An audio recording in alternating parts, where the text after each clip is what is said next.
I was 10 years old when Grandma came to live with us. It was about 6 months after Granddad passed away, and I guess looking back, she must have been lonely in that big house of theirs, rattling around with only the grief and memories for company. So despite a few protests from Mom, my parents took her in. There were no protests from me. None at all. Grandma was loud and fun, and I loved her. She had an almost limitless supply of boiled sweets, and she'd always slip me a couple whenever she saw me. She was always the first to stick up for me when I got in trouble, too. But it was her stories I loved best. Grandma had all kinds of stories.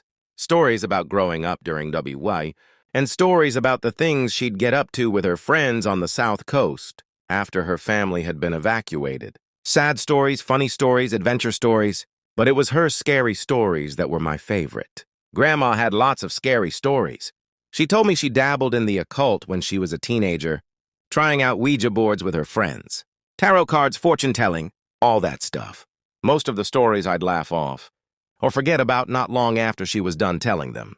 But there were a couple that really did spook me a bit. I was only 10 at the time, you have to understand, and Grandma certainly knew how to bring the stories to life. She'd shut off the lights in my room, so only the glow of the night.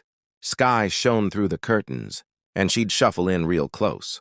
Close enough so I could see the wrinkles on her face and smell the boiled sweets on her breath. Close enough so her deep blue eyes could stare straight into mine.